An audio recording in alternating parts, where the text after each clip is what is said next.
देश नीति, केवल सच्ची और पक्की खबरें। दोस्तों, भारतीय जनता पार्टी कुछ बड़ा खेल करने की कोशिश कर रही है। टीडीपी और जेडीयू के सांसदों को तोड़ने की कोशिश में जुटे हैं अमित शाह। कुल 28 सांसदों को तोड़ने की कोशिश में, जद्दोजहद में अमित शाह चाणक्य लगे हुए हैं।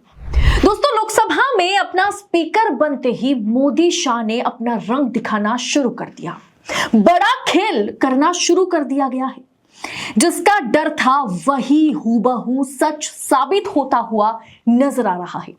ईडी, सीबीआई और इनकम टैक्स का जाल जो है बिछाया गया है, विपक्षी दलों के लिए सिर्फ नहीं, अपने सांसदों के लिए, यानी घटक दलों में जो सांसद हैं उनको भी कहीं ना कहीं इनकम टैक्स, कहीं ना कहीं सीबीआई, कहीं ना कहीं ईडी के रेड में, जाल में फंसाने की कोशिश में मोदी और शाह जो है जुटे हुए हैं। दोस्तों, इस आंकड़े पर गौर कीजिएगा। 272 जो है आंकड़ा पार नहीं कर पाई बीजेपी। 272 से 32 सीटों के अंतर जो है वो कहीं ना कहीं बीजेपी को 240 पर पहुंचा दिया, और बीजेपी की औकात क्या रह गई इस देश की राजनीति में वो भी दिखा दिया। 240 से 272 पहुंचने के लिए बीजेपी को 32 सीटों की, 32 सांसदों की सख्त जरूरत है। वो बीजेपी कहां से जुटाएगी? मोदी शाह कहां से 32 सांसदों को इकट्ठा करेंगे? क्योंकि 32 सीटों पर तो बीजेपी को नकारा गया है, तभी तो बीजेपी 272 का आंकड़ा पार नहीं कर पाई।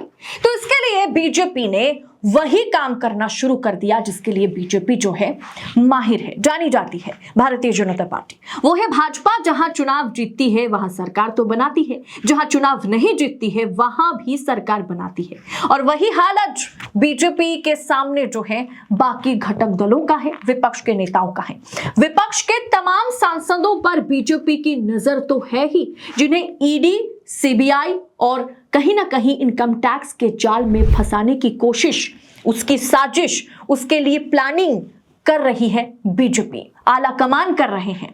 और उसके साथ साथ घटक दलों के तमाम सांसदों पर बीजेपी की, मोदी शाह की नजर है। इसीलिए ओम बिरला को स्पीकर बनाया गया, इसीलिए ओम बिरला को अध्यक्ष, लोकसभा अध्यक्ष बनाया गया, ताकि रिमोट कंट्रोल जो है, रिमोट का कंट्रोलिंग पावर जो है वो अमित शाह के हाथ में हो।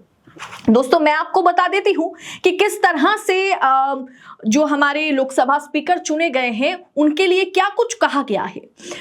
वरिष्ठ पत्रकार, आपको मैंने कल भी बताया था, वरिष्ठ पत्रकार ने यह दावा किया कि ओम बिरला के स्पीकर होने का मतलब है कि अमित शाह एक बार फिर रिमोट कंट्रोल से सदन चलाना चाहते हैं। जाहिर सी बात है, अमित शाह चाहते हैं कि वो सदन को चलाए, और सदन को चलाना मतलब क्या? वो 32 सांसदों की तलाश में अमित शाह है। वो 32 सांसदों को कैसे बीजेपी में शामिल किया जाए, कुछ जो अपने घटक दल हैं, टीडीपी और जेडीयू के तमाम सांसदों पर उनकी नजर है। वो अपनी पार्टी में सेंधमारी करने की, अपने घटक दलों में सेंधमारी करने की कोशिश कर रहे हैं। विपक्ष के तमाम सांसदों पर उनकी नजर है, और इसके लिए स्पीकर जो है वो अमित शाह और मोदी के पक्ष में होना, वो स्पीकर जो रिमोट कंट्रोलर हो, रिमोट का कंट्रोल जो है वो किसी और के हाथ में हो, एक रबर स्टैम्प स्पीकर की बहुत जरूरत थी। और इसीलिए जो है अमित शाह ने ओम बिरला को चुना है।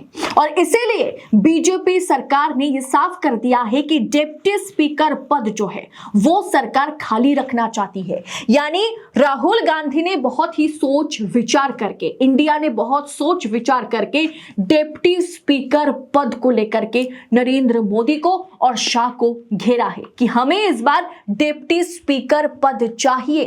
दोस्तों, सोचने की आवश्यकता है कि लोकसभा का सत्र शुरू होने के बाद पक्ष और विपक्ष जो है वो स्पीकर पद तो अड़े थे, लेकिन पता था स्पीकर जो है वो नरेंद्र मोदी या शाह के इशारे पर बनाए जाएंगे और उन्हें बहुमत मिल भी जाएगा।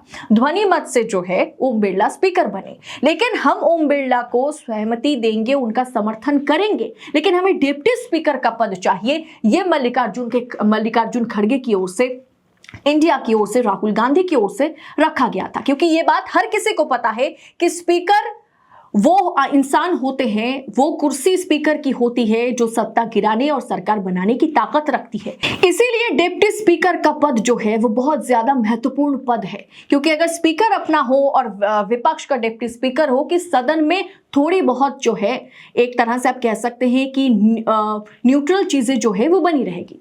विपक्ष ने डिप्टी स्पीकर के सवाल पर जो है विपक्ष और सत्ता पक्ष आमने सामने है। लोकसभा में विपक्ष की ताकत बढ़ी, ऐसे में विपक्ष जो है वो डिप्टी स्पीकर पद मिलने की उम्मीद कर रहा है। हालांकि जो कि 17वीं लोकसभा है, यानी 2019 से 2024 तक डिप्टी स्पीकर का पद जो है वो बीजेपी ने खाली रखा। 16वीं लोकसभा 14 से 19 तक AIMDMK के जो थम्बी दुरुई डिप्टी स्पीकर थे। कांग्रेस सांसद राहुल गांधी ने मंगलवार को ही कहा था कि विपक्ष NDA के स्पीकर पद के उम्मीदवार का समर्थन करने को तैयार है, बशर्ते हमें सरकार जो है वो संसदीय परंपरा का पालन करते हुए विपक्ष को डिप्टी स्पीकर का पद दिया जाए। लेकिन 2090 से 2014 तक लगातार डिप्टी स्पीकर का पद रहा और विपक्ष उसमें काबिज भी होते रहे, क्योंकि तब देश में तब सदन में कहीं ना कहीं लोकतंत्र को बरकरार रखा जाता था। लेकिन आज डिप्टी स्पीकर पद के लिए भी नरेंद्र मोदी शाह चाहते नहीं है कि कोई डिप्टी स्पीकर बने, इसीलिए तो उन्होंने रिमोट कंट्रोलर स्पीकर बनाया, ताकि ओम बिरला जो कि सबसे विवादित, सबसे ज्यादा कंट्रोवर्शियल स्पीकर रहे, जिनके हर बात पे निष्पक्षता की कोई उम्मीद विपक्ष ने कभी नहीं रखी, उसे फिर से स्पीकर बनाने के पीछे वजह यही है, ताकि 32 सांसद, जी हां 32 सांसद, 272 का आंकड़ा जुटाने के लिए 32 सांसद बीजेपी अमित शाह, मोदी अपने पास अपने पाले में कर सके, और उसी की कोशिश में ओम बिरला को जो है स्पीकर बनाया गया।